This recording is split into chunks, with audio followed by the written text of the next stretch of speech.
Hey y'all, part 13 of Surviving Prison. So I left off telling y'all where I went to law because I tested positive. I don't even remember what they tested me for, to be honest, but I tested positive and the test was wrong. I requested another test because I'm like, I don't do drugs. Like, y'all got the wrong person for one, and for two, I don't do drugs, so y'all need to get another test. Well, they ordered another test, but I had to go to lock and sit in lock and wait until the test come and for them to test me. So I sat in there 10 days. The 10th day, that's when they came and retested me. And like I told y'all before, I feel like they used to love to fuck with me. So that's why they made me sit there that long, because ain't no way that the test take that long. Stop playing with me. But it was cool. I didn't get out of character. I ain't act up, even though I was very, very pissed. Like, I was so mad because it's like, I know you, when you know you ain't did nothing and then somebody fucking with you and then put you in lock, you like, what the fuck? That's like you going to jail for nothing. Child, they came back with another test. They kind of found out that the test was, in fact, defective. So they ain't even apologize or nothing. They were just like, oh, okay, Miss Washington, you're finna get ready to get out today. So I'm like, I know that because I knew I wasn't doing drugs. So anyways, on the 10th day, they let me out. I could not go back to CDL class. I was so mad because I waited so long to even get accepted in the class, in the program. And even though it wasn't my fault, even though, you know, I didn't do drugs, the class was full and they was just basically saying like I had to wait again. I didn't even sign up again because it was just like I didn't have enough time to even finish the program. Like, at this point, I probably had like, I want to say like 22 months left. So at 20 months, you can sign for work release. So within 2 months, I ended up signing up for financial literacy and small business class, which I ended up loving small business class. They really helped me write a business plan. And when I came home, I started my business. It's called A Taste of Seafood. So it's a catering business, but they helped me like come up with a business plan, and it was just, so they do have a lot of classes that you can take, a lot of trades. I will say, if you do not have a GED or a high school diploma, you can't participate in any of those classes. You have to go to school. It's mandatory that you go to school because they're going to make you get your GED. So just letting you know. So while I was still in the business class, I was back in the regular dorm. They did not put me back in the kitchen. Thank God. I was so excited about that because I just knew they was going to put me back in the kitchen when I got out of law, but they did. But I did go back to Alpha dorm, which I was so mad because I actually signed up for the faith base again. Now, the lady laughing because she like, Miss Washington, you hated the program when you were in here. Why do you want to come back? And I'm just like, I had a change of heart. I really didn't want to leave when I got put out. I wanted to stay. And, you know, I had done got heavy in my word. I had done just got closer back to God. So I was just like, want to be like in that program, in that dorm. I didn't want to be around all the drugs, the sex, the cigarettes. I had already been in enough shit. Like, it was like time for me to get my shit together because, you know what I'm saying? I don't want to come back. I don't want to come out of prison the same person that I came in. So I did sign up to go, but I never was accepted to go back into a faith base, which I was so mad about that too. So I'm in Alpha dorm. You know, I'm still, you know, I know everybody because I done been in this dorm before. Both Alpha dorms, I done been in there before, so I know everybody. Child, let me tell y'all about, and I don't mean to offend nobody when I say this, but this big old school dyke called herself liking me. What? Like, you do not like me, ma'am, or sir, or whoever. I was back in the dorm for a week. Child, this lady done came over to my bed, done put some snacks on my bed, and a little note saying basically Valentine's Day coming up, would I be her Valentine's? Man, listen, I can't make this shit up, y'all. I'm so serious. So, I could not figure out who put that on my bed. I'm asking everybody, y'all see who put this on my bed? Because, like, I don't play that shit. I'm not gay. Nothing against nobody who's gay. That's y'all preference. Cool. But don't come over here with that shit. And everybody kind of knew that. Like, I will, you know, sometimes, you know, look out for some people if they want to go do they do or whatever in the shower, whatever they want to do. If I was cool with you, yeah, I'll make sure that you don't get caught by the officer. But for you to have the audacity to come to my bed and put that shit on my bed and think that I'm finna fuck with you, like, stop playing because you finna go to lock at this point. And I ain't no police ass girl, but I'm about to put the police on you. Don't play with me. So I ended up figuring out who did it. Somebody told me like, oh, granddaddy. And they call her granddaddy. That's the thing. So it was like, oh, granddaddy put it on your bed. I'm just like, granddaddy? Now, she's new in this dorm. She's been on the compound for a while, but she's new in this dorm. Granddaddy, let me take your stuff back because I don't play that. So I politely got a little bag or whatever, a little small, little clear trash bag, put out. I mean, it was all kinds of shit on there. Skittles, honey buns, powder donuts, chips, noodles, summer sausage. It was so much stuff on there. Like a good order, like probably about $30 worth of shit. So I was like, hey, they say they call you granddaddy, and she was like, hey, baby, what's up? I was like, I'm just letting you know, I don't go that way, and I just didn't want to accept this. I'm sorry, I couldn't accept this. And so she was like, oh, okay, why you can't accept? And I'm saying, I don't like females. Oh, baby, and her voice got the, oh, baby, I ain't no female. I'm a straight man up in here. No, baby, this is a women's prison. You are a woman, and your name is Vivian something. But yes, like, ma'am, you're not a granddaddy. You're a woman, and I don't want to accept this. She didn't get upset. Like, she did feel some type of way, but she wasn't, like, mad where she was just like, oh, fuck you then. You know how niggas is on the streets right now. You know, you don't want to talk to them. They be like, oh, fuck you then. You know, put that ass, blah, blah, blah. So, yeah. But she still, like, but when it came to Valentine's Day, she still got me a Valentine's Day card. They used to make baskets. Like, they're so creative in there. When I tell you, it's so much talent in prison, they very creative. Outfits, baskets, they was getting their girlfriends, all kinds of stuff made. And might I add, the girly girls was taking care of the studs in there. And I just could not believe it. I thought the studs was the men. So I'm thinking that the men do the most, you know, like they take care of their woman. Child, the girls was in there taking care of them studs. They ain't play about they stud, you hear me? So anyways, I'm out of lock, and I ended up calling the sugar daddy, letting him know, hey, I'm out of lock. Oh my God, that man went crazy. What happened to you, baby? Like, I was so worried. I'm just like, you know, they drug test me. It came back positive, but they had the wrong person, and their test was defective, so they let me out. He was just like, oh, I'm getting ready to call Tallahassee, because, mind y'all, I didn't even tell my mama, like, at this point, because I know my mama's sick of me. So I didn't even tell her that, hey, I'm in lock. She just ain't hear from me in them 10 days. I did write her on my JPay on the tablet, and just made it seem like everything was just everything. You know what I'm saying? I was taking a break from the phone. But that sugar daddy went crazy. Mind y'all, he ended up putting in an application to come see me anyways after I told him that my visitation was blocked. So when I talked to him and told him I was out of lock or whatever, he said he was worried. He told me, hey, my application got approved. I want to come see you. So I'm like, your application got approved, because I'm lost right now. They hadn't called me to the bubble and gave me the approval paper yet, because I had just got out of lock. When that man said that, I was just like, oh shit, what am I gonna do? Because I don't want him popping up to this prison. So I just lied. When he said that he want to come see me, I told him I'd let him know what date to come, because my mom and them be coming, and you can't have too many visitors at once. And if y'all don't come together, then you can't come in. And I don't want you to waste your time and your, you know, gas to come all the way over here. He was just like, it seems like you don't want to see me. You just want my money. I really love you, and I enjoy speaking to you on the phone, but I'm just over the phone thing. I just want to talk to you in person, baby. And I'm just like, oh my God, no. Part 14 of Surviving Prison. So at this point, I'm just like, what am I going to do? Because I don't want this man coming up to this prison to see me. I don't want to see you at all. But I don't want to get rid of his money neither. Like, I want the funds to still be funded. You got me? So it kind of died down for a bit. He had asked me again, and I told him, like, hey, my mom and my sister's coming this weekend, but I'm going to let you know. Y'all, I was so happy because COVID came. At this point, you only can visit me on a kiosk. Like, you can't come up here. So it worked in my favor. Like, you can't come up here. You only can visit me in the kiosk. And I had a video visit with him on the kiosk. It seemed like every 2 days. But I didn't mind, because it was just like, okay, this video chat. FaceTime, actually. So I didn't care. So fast forward a little bit. My birthday coming up.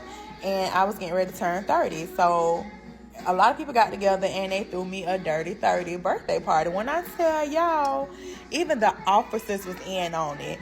It was like the cool officers that, you know, that fought with me. Because, you know, they really didn't like me. But the officers that fought with me, When I tell y'all, I ain't even gonna hold you. That was a really, really great birthday. I was sad because I was just like, oh my God, I can't believe I'm turning 30 in here. And I was really sad.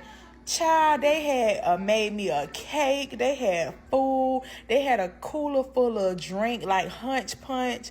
Mind y'all, one of the girls that I was cool with, she ended up getting cool with an officer too, with a female officer. And the female officer was looking out for her. Them officers there was a trip. But yeah, she ended up bringing some liquor, and they made me a cooler full of Hunch Punch. Hunch Punch, food, cake. They made banners. Some of the girls had like made little outfits, so it was like a foam party. They went in the shower and had foam everywhere, had their little outfits, came out dancing. Like, that was a real party. I could not believe it. Like, I would never forget it. The party kind of paused during count time because during my master roster count, everything must cease. Like, you got to be on your bunk. They don't play no talking. They don't play. Like, master roster is important. That's when you present your ID badge, say your DC number, and wait until it clear, because they want to make sure anybody escaped, nobody ain't in another dorm that they don't supposed to be in. So you got to say your last name and your DC number every time it's time for master roster count.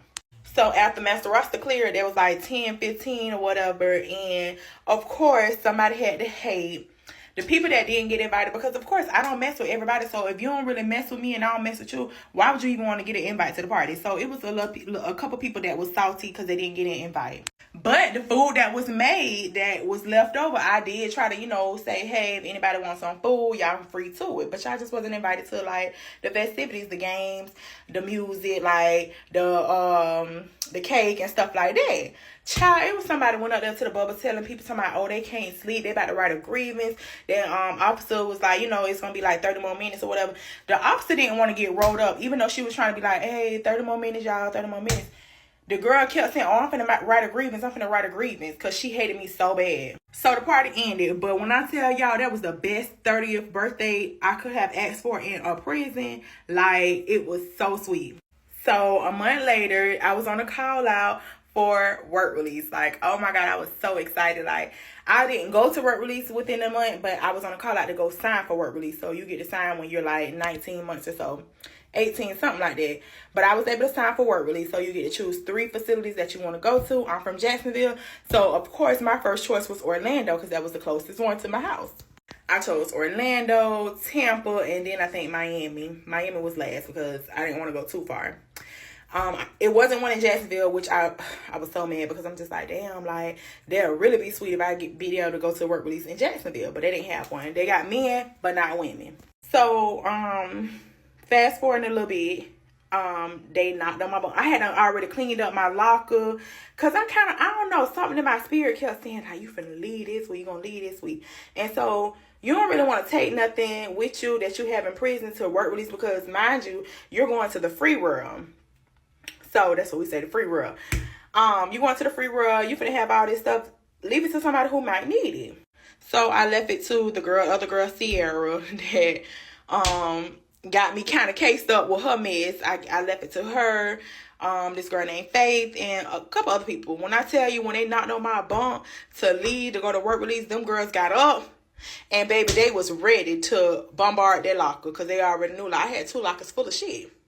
But back to the sugar daddy, y'all. The sugar daddy ain't play. When it was time for me to go to work release, baby, he had everything ready. He had to get my phone, clothes, shoes, hygiene, like everything. He had everything. My mama ain't have to do nothing. My last year in prison, my mama didn't send me no money. I didn't want her to send me money. I was sending money home.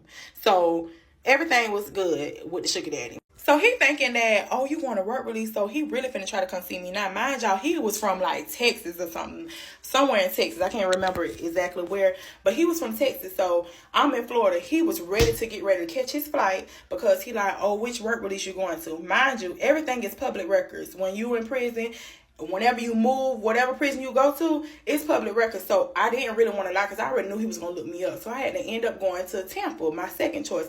I wanted to go to Orlando, but Orlando was actually getting shut down. So pissed.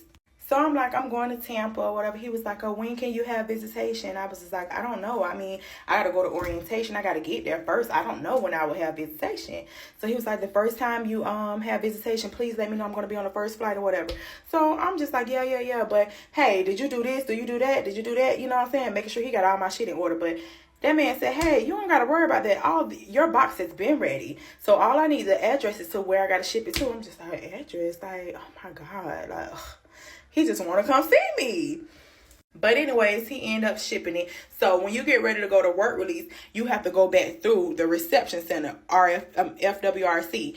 That's where I was at the first time when I first got sent to prison before I got to my regular camp. You have to go there for like a week before you go to your other camp. So when I get there, child, I'm just like, oh my God, because I hated that place. Like, that was the worst part of prison.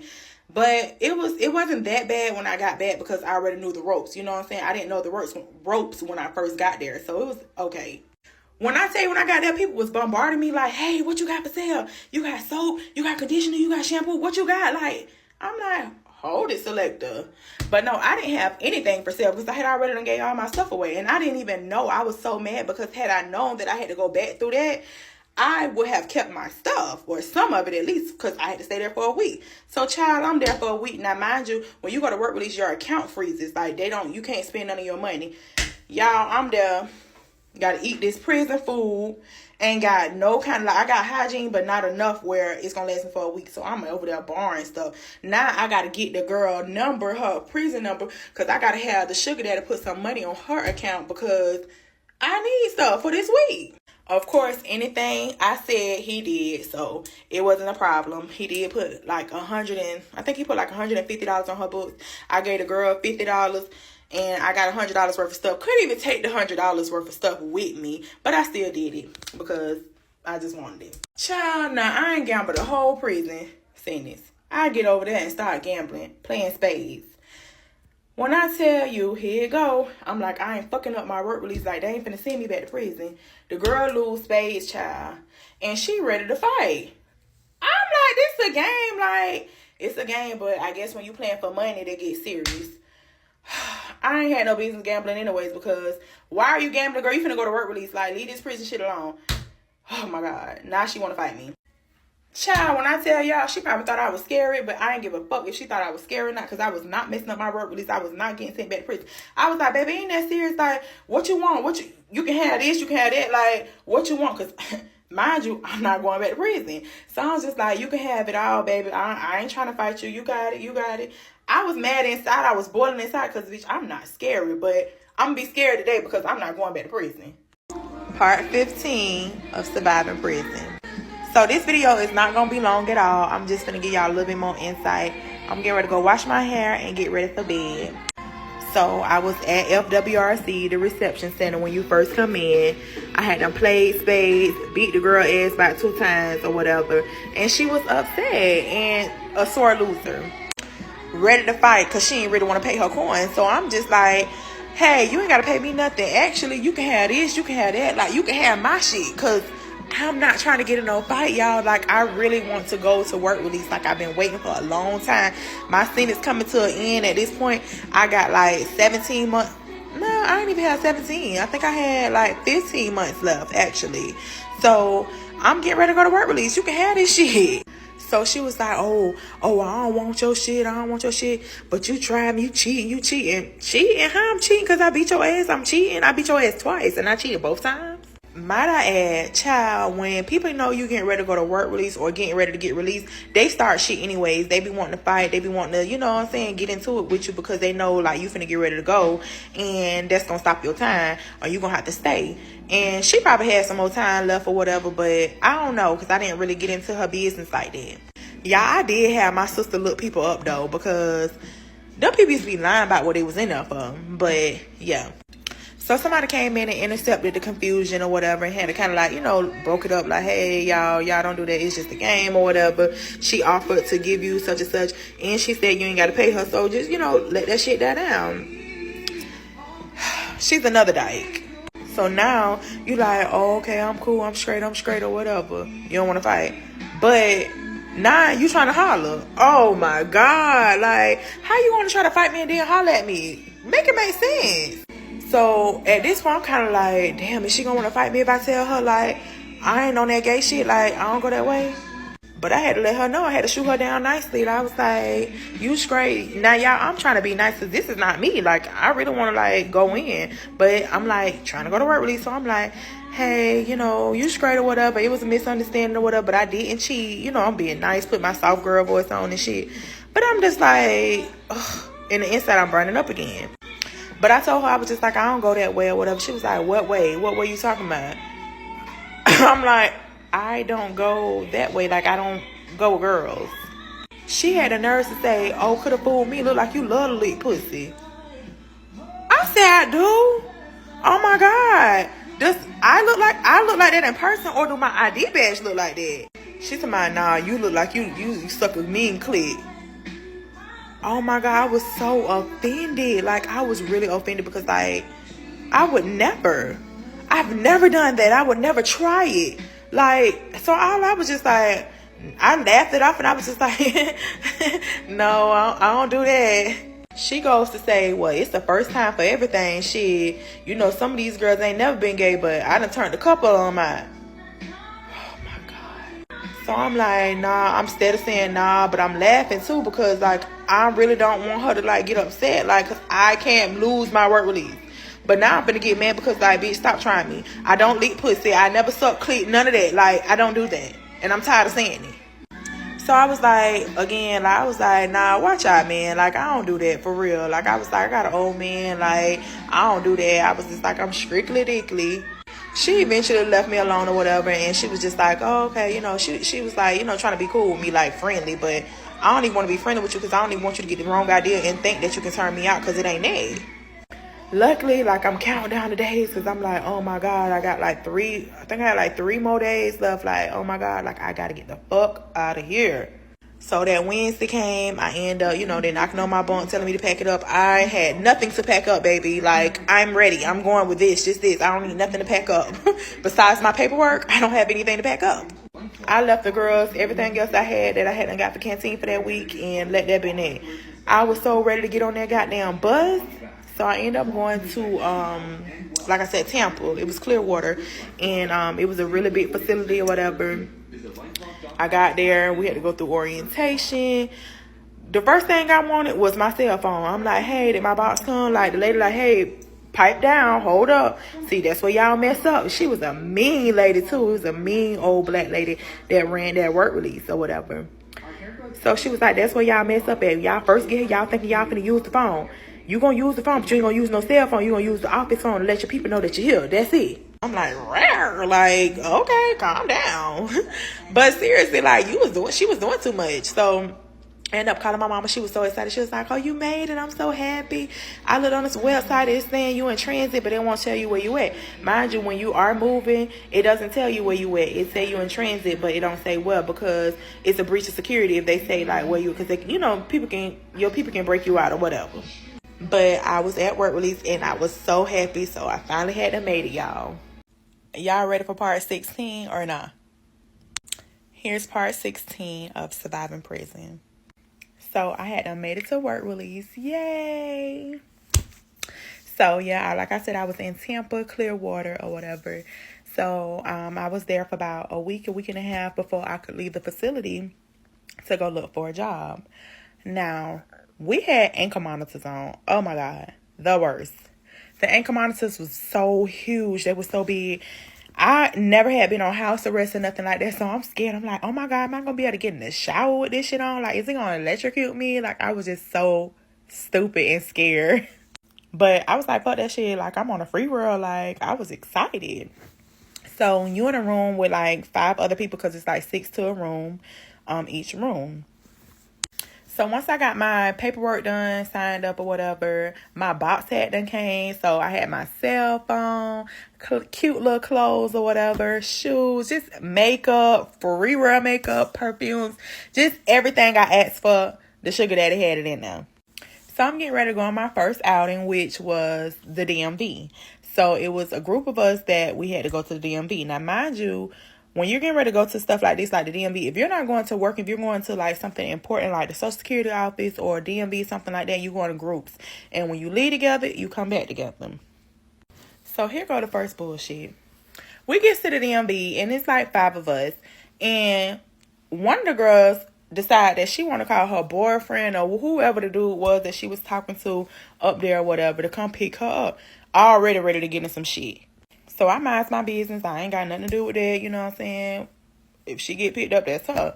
But then the second thought I'm having, like, well, that lady said that we all got to come back together. So I hope she ain't finna leave. So I goes and asked her, I was like, hey, girl, you finna go? She was like, hell yeah. Like, we all should go. He got a truck. He'll be able to fit all us in there. Let's go. Shit, I'm trying to go smoke. Smoke? You trying to go smoke some weed? You on work release? Knowing them people randomly drug test us, randomly alcohol test you. Like, why are you trying to get in trouble and you're just getting here? So I'm looking at this bitch like, girl, I'm not trying to fuck up my work release. I'm not trying to get sent back to prison. No, I'm good. And matter of fact, I'm trying to now, because I done changed my ways. I done changed my, how I move or whatever, because I don't want to go home the same person. And I know my mama is so tired of being disappointed in me. Hell, I'm tired of being disappointed in me. So I'm trying to tell her like, nah, I don't think that's smart of you. I think, do the right thing. Like, sis, you just got here. Like, you know what I'm saying? I'm sure you don't got that much time left. Like, just, hold out till you get home. Child, the first thing this girl, now mind you, she wasn't even at the same prison I was at, but she like, oh, I heard about you, child, do the right thing. Weren't you the same girl selling cigarettes on the compound where you was at? Oh, you the one to talk? I'm like, yeah, I did, but you know what I'm saying, I done changed my ways or whatever, and especially like, I done made it this far to work release. I don't want to fuck it up. I don't think you should fuck it up, but I'm a chill and let you do your thing. She like, thank you. So, of course, you got some bitches that do not have a mind of their own, follow the leader. So she got 2 girls to ride with her. Like, they literally got in the car and rode with the dude. So me and the other girl, we like, oh, hell no. Like, let's get back on the bus and get back to the center. We gets back to the center. The lady over the center like, hey, where the rest of the girls? I didn't want to snitch on nobody. I ain't say nothing. So I was just like, I have no idea. I think they were still at the DMV.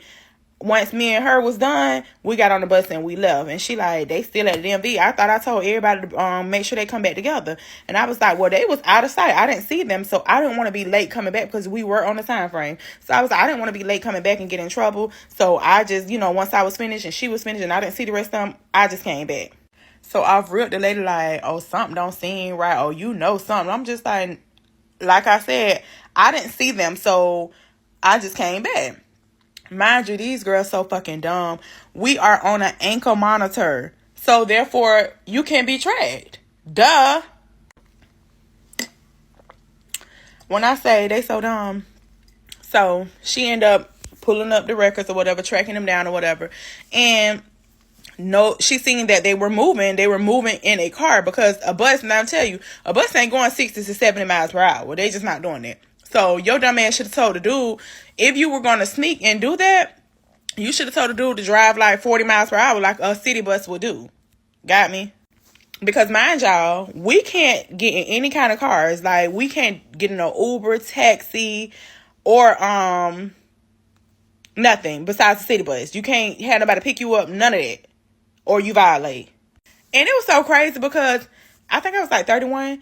Yeah, in my 31 years, I had never caught a city bus ever before. So I was just like, this is so weird. Like, but the same time, it was just like freedom. Like, I just felt so free. And when I was in that DMV, y'all, I was over there looking at people weird as fuck, like real humans. Like, I was just so happy. Like, the fact that I was locked up, I felt like I had been locked up for like 6-7 years. But I was just so happy to be free. Back to the girls. So they end up getting cased up or whatever. And when they brought their dumbasses back to the center, the lady was already standing there like, y'all might as well go ahead in y'all room. I already done called DLC to come pick y'all up. Y'all might as well go ahead and pack y'all shit up. So the girls like, oh, trying to plead their case or what happened or whatever. So I'm getting ready to go to the dinner hall to get ready to eat dinner. Now, I hear one of the girls over talking. Now, I keep saying, I think God is really testing me. Like, he keep putting me to the test to see if I'm going to pass. Because first, I almost didn't make it to work release because of the girl at FWRC about the spade game. Remember? Now, I overhear this girl while I'm eating saying, oh, I'm sure that pussy asshole Sierra told. She was over there trying to preach to a bitch talking about, oh, we shouldn't do this, we shouldn't do that. She probably can ran her ass right back in here and told. I mean, selling out bad. Oh, fat bitch. Oh, when I see that hoe, I'm gonna knock that hoe on her motherfucking face. So I'm hearing this, but I'm just like, here go the shit. Like, people want to keep fucking trying me. Like, I ain't got too many more tries in me. Like, I just don't. But I know at the same time that it's God testing me. He want to see if I'm going to pass. And at this point, I'm praying and telling God, like, listen, God, you don't got to keep testing me. Because every time you test me, I'm going to pass with flying colors. So stop the test, okay? So another girl here or whatever, she like, hey, man, don't pay that shit no attention. You done made it this far. You in work release. You doing the right thing, man. Keep doing your thing. Don't worry about it. Them hoes finna go back to DLC anyways. Don't worry about it. But at this point, like, a bitch ain't finna sneak me again or none of that. So I'm just like, I'm getting on point. I'm just getting ready and like finna be on point, because I'm just like, this bitch talking about when she see me, what she gonna do? Like, and at this point, I really don't want it to happen, but I gotta be ready for whatever.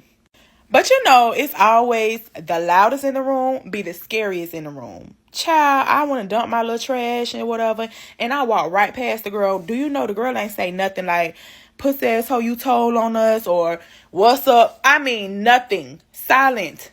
Nothing. So I'm like, okay, God, I see you. You put me to test. That was a test. I passed it. Thank you. I passed. Hey, y'all. This is part 17 of Surviving Prison. So, y'all, this point I'm at work release. Excited. I done went to the DMV. I got my ID now. I'm eligible to go look for a job.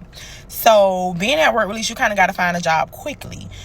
Now, only job I'm used to working is like at like call centers. Well, I was like call centers and stuff like that. Customer service. So, mind you, that's where I'm at. That's the mindset I still got. Like, oh, let me go get, a customer service job. I done forgot all about that. I'm a felon now. Like, I'm a convicted felon, girl. You is not finna get no customer service job. Like, now, I ain't gonna lie. Certain customer service jobs will hire you. I know that now. But, like, when I was in work release, I was getting denied left and right. I got denied so much, too. I was there for, like, almost 3 weeks. And the lady at the center, the owner, she basically was like, hey, you gotta find a job within a week or you get sent back. Because you only have, like, a month to find a job. I was like, oh, hell no. Like, I can't get sent back. So now at this point, I'm gonna work anywhere. I don't even care if I work at McDonald's at this point. So I ended up finding a job at Wingstop. Y'all, when I tell y'all, that was like, Wingstop was probably like Prudential Insurance, Allstate to me. Like, it was just something like I was cherishing at the moment. Like, I was so happy them people hired me. I didn't know what to do. When that lady told me I was hired, I was like, okay, when can I start? Child, she had done gave me my uniform, shirt, and everything. I haven't worked fast food since I was like 15 to 16 years old. Like, oh, I couldn't believe that I was going to get ready to work at Wingstop. Child, when I started Wingstop, I was the best employee ever. Like, they probably knew I was in work release something, because the way I was greeting them customers and just so happy to go toss them wings like that, baby. Like I ain't never had a job before. Okay. I was so happy to be able to leave that center. Y'all don't understand. So, the earliest you can leave the center is about 7 a.m. and the latest you can be back is 11:30 p.m. I tried to stay away from that center as much as I could. I ended up getting a second job. at a hotel.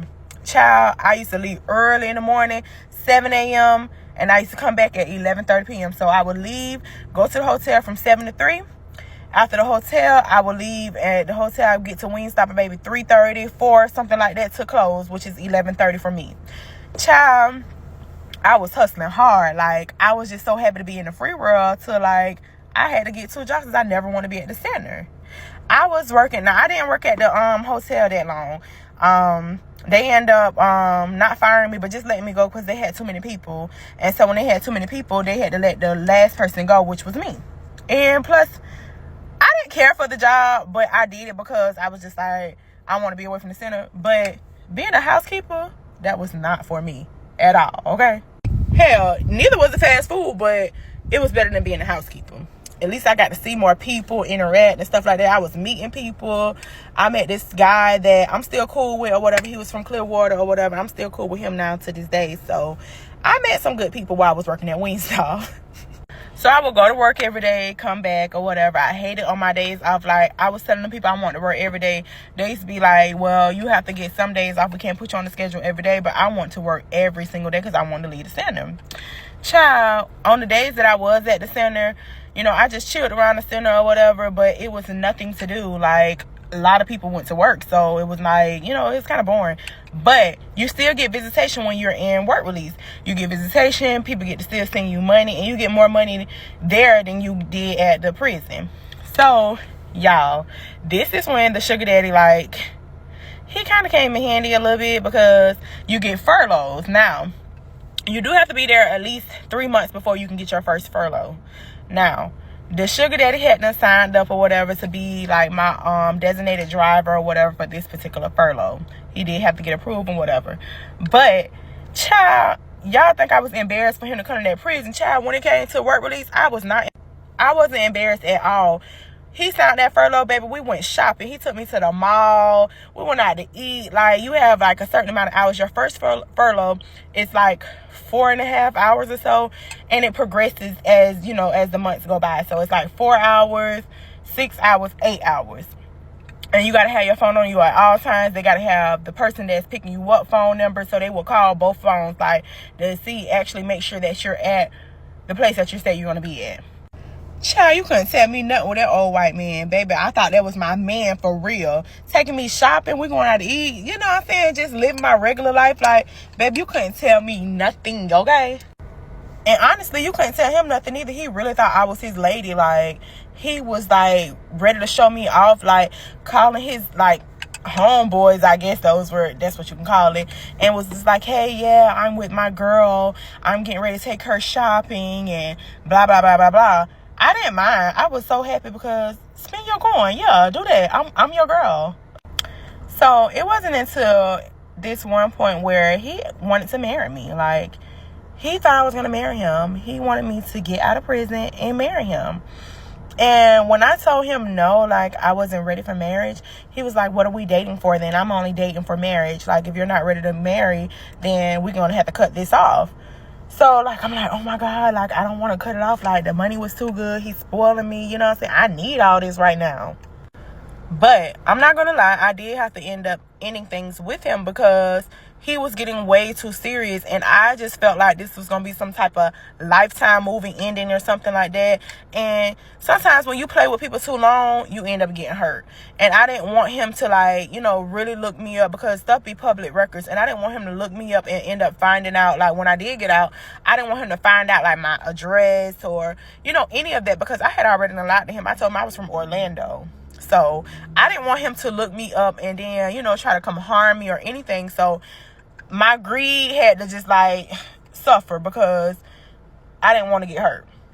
And at this point, I'm kind of like turning over a new leaf. Even though I love the money, even though I wanted his money and I love the shopping sprees and blah, blah, blah, I still, you know, kind of felt bad. I was just like, oh my God, I'm really using this man. Like, okay, Sierra, enough is enough. But we ended things or whatever. He ended up, you know, not reaching out to me anymore. He didn't, you know, turn my cell phone off or anything like that. Because he couldn't turn the cell phone off because he actually purchased the cell phone. Like, he brought it all the way through. It wasn't on a contract or anything like that. So I was able to keep my phone. He ended up changing his number on me or something like that, because one day I needed some money. This was like 2 months after I stopped talking to him. I needed some money, and I tried to call the phone, and it was just like, dun, dun, dun, the subscriber you have reached. I was like, oh, he changed his number on me. So he probably went back to the Prison Pal website or whatever and got him another little inmate mama or whatever. So at this point, y'all, I'm desperate.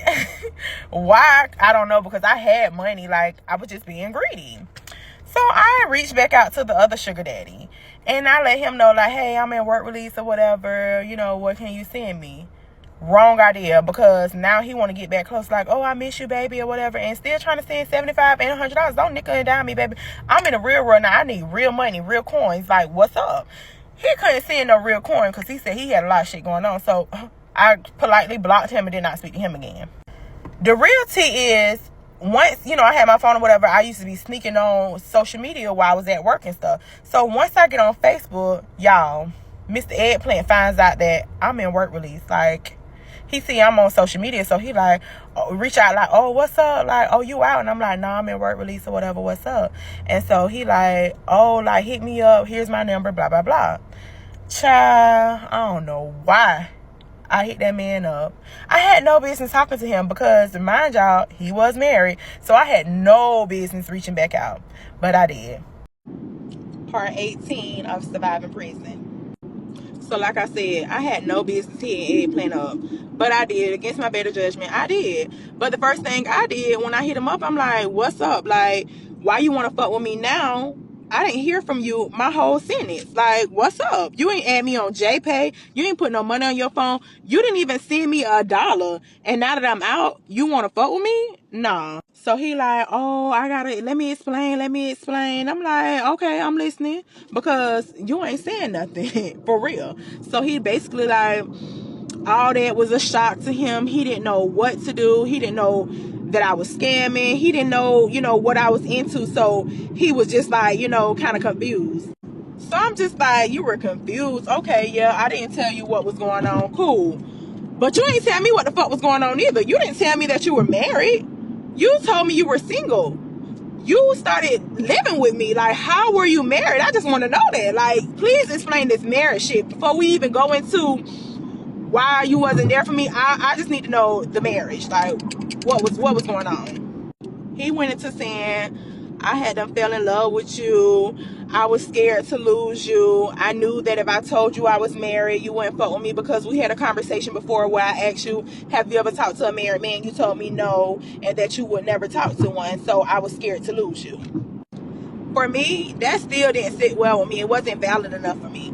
So then he goes into say, well, to be honest, we wasn't really together. We were separated. That's why I had to move down and got my own place. I got an apartment. The apartment that you was coming to, that's why I had moved to, because we were separated.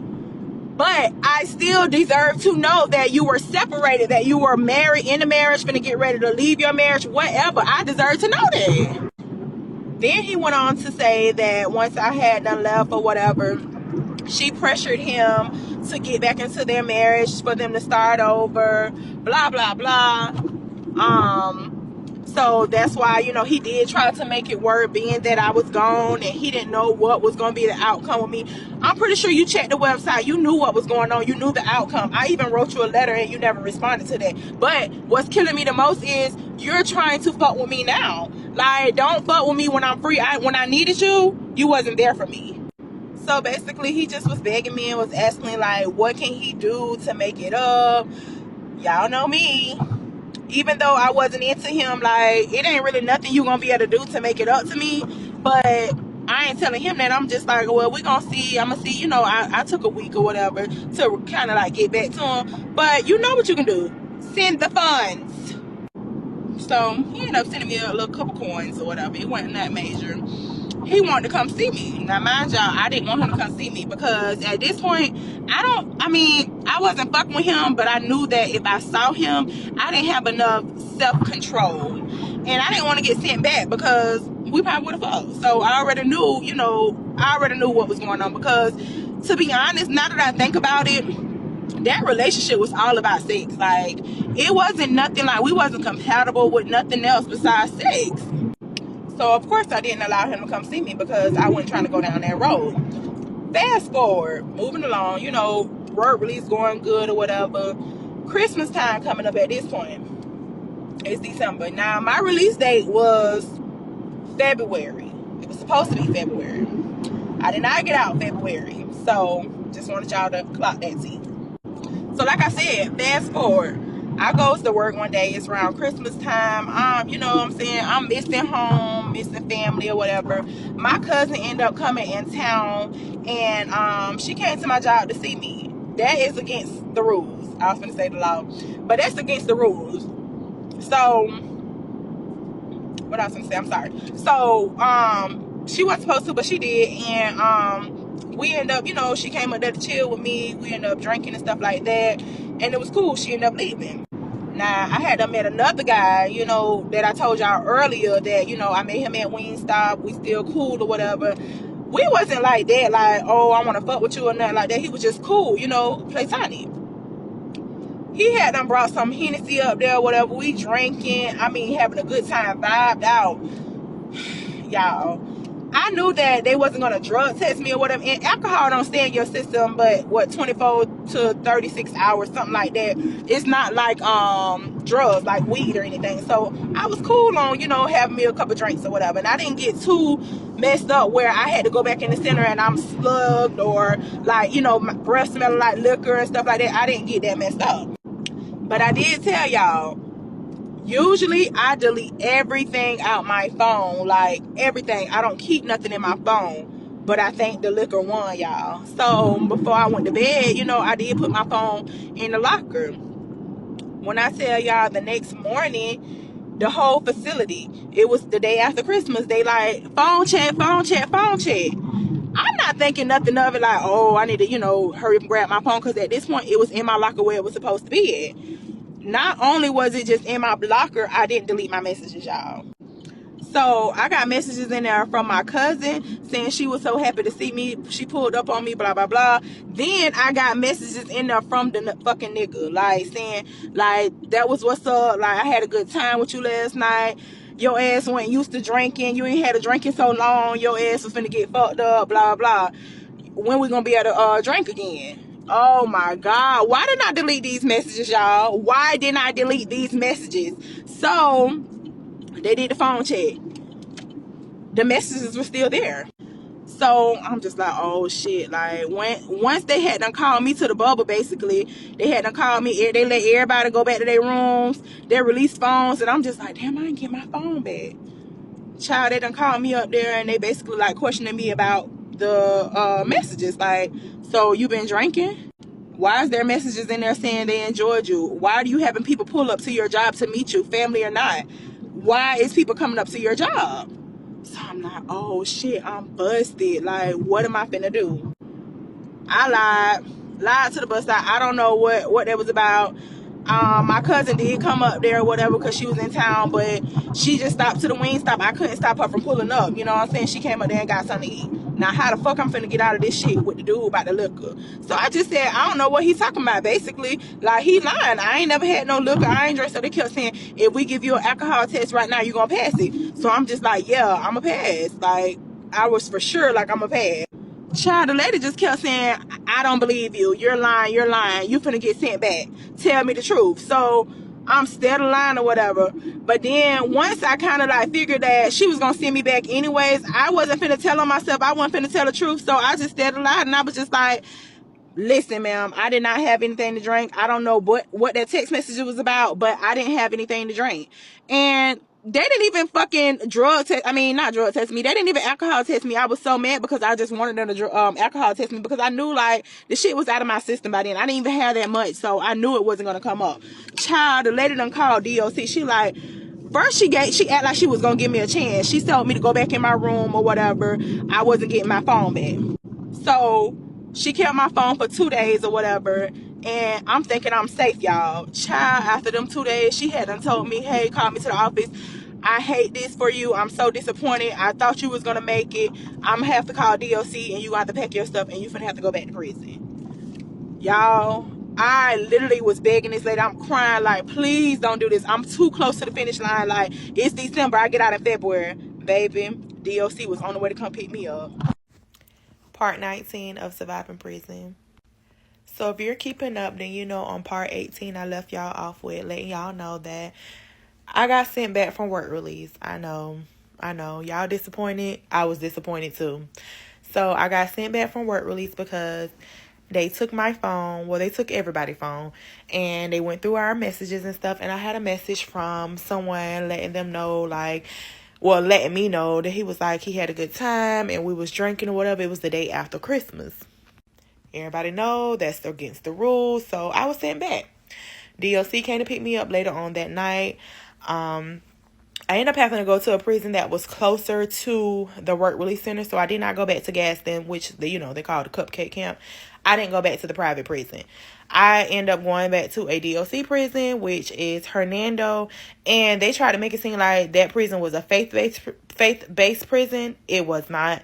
I ain't gonna say it was not. I mean, it was kind of like any other prison, like, with the chapel and you go to church and stuff like that. But they made it seem like it was strictly faith-based. It wasn't. it was actually harder than the prison that I was at. And I'm saying that because to me, I felt like they were very racist there. Like in that little country town that they were in, they were very, very racist. And I just felt like they didn't like black people. Not to mention, I feel like because I did fraud, and I feel like I'm not going to say that people that do fraud shouldn't go to prison because you got to take accountability for your actions. I will say maybe they should put people in like in programs or something like that, because I feel like if you did fraud or something minor or white collar crime or something like that, you should be put with killers and rapists and stuff like that. Like, we shouldn't be in the same facility. So at this particular prison, like, they had all types of people there that did all kinds of things. Literally, I was in a dorm with a girl that stabbed her 6-year-old.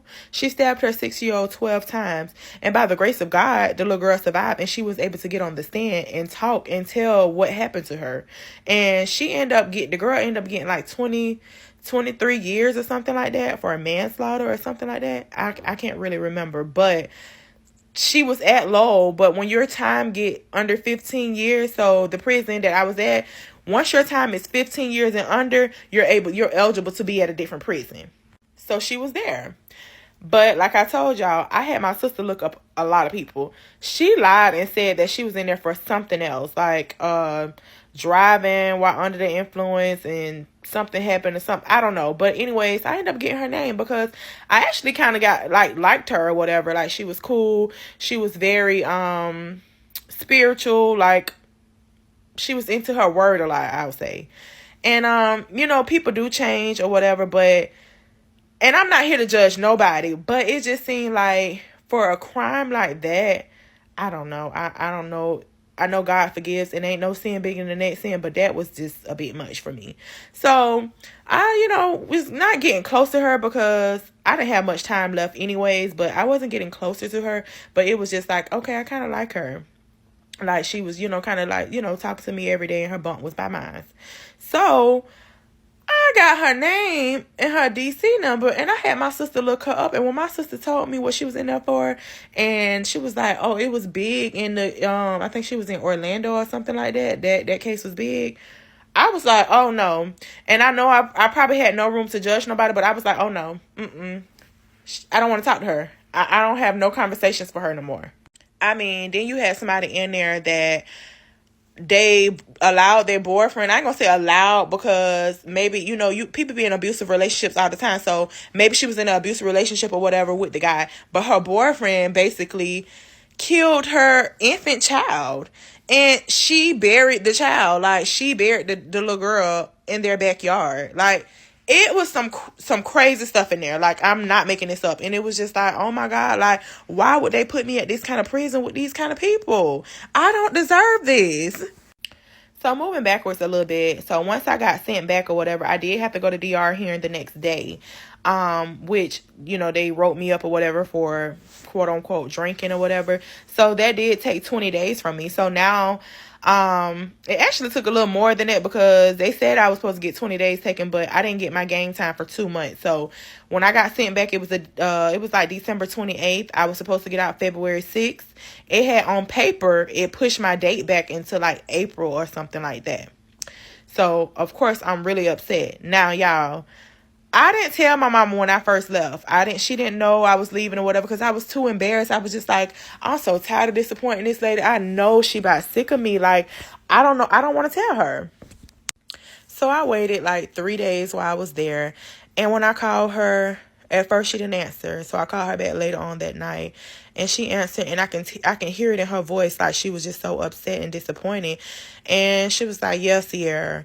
And I was just like, hey, Mom, they sent me back to prison. She was like, I know. What's up? So I'm just like, damn, like, why she talking to me like this? My mama was just so disappointed, because she just like, Sierra, all I just want you to do is do better. Get your shit together. Like, you've been down there for all this long time, and you still doing the same shit. Like, you still making the same mistakes. At this point, it's no longer mistakes. Like, you just need to get your shit together. Take accountability for your actions and get your shit together. And when I tell y'all, it stuck with me. Like, oh my God, like, once my mama give up on me, who I'm gonna have? Like, I gotta make a change. So I decided that I wasn't going to call my mama. I told her, yes, ma'am, I understand, blah, blah, blah. But I decided that I was going to give my mama a break. I didn't want to call home for a while because I know she was upset with me. And I just want to get my shit together. Like, I needed to, get me right. So I didn't call home for about a good week and a half or whatever until I felt like I was in a better space. So now I got to go back to work call. So now, once I'm on a call out for work call and go get my job, y'all know where they put me in. Y'all know where they put me in. And I'm saying this to say, y'all know they put me in the kitchen, right? As much as I hated the kitchen, I'm just going to say this. God do everything for a reason. First of all, I love cooking. But it's just the way I was treated in this environment, in these prisons, till it made me hate the kitchen.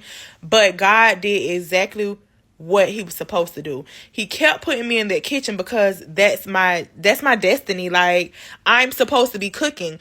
I'm supposed to be in the kitchen. Y'all not following me.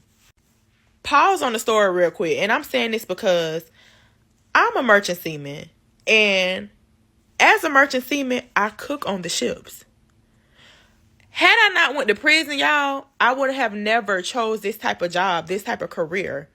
Working on a ship, I would have never chose that. When I was in prison, at my last month of prison, I decided that I wanted a great career. I'm used to making really a lot of money on the outside, when I was doing fraud. So I was like, I want to do something that's going to make me a lot of money, and it's legit. And it's something that I love doing. And so when I was told about like the merchant seamen and stuff, and it was like, oh, people cook on the ships and stuff. And I was like, whole time, y'all, God was preparing me for this. Like, that's why he kept putting me in the kitchen. That's why I couldn't get out the kitchen. No matter how much I tried, I couldn't get out the kitchen because I'm supposed to be in the kitchen. Stay tuned for part 20. I'm finna tell y'all.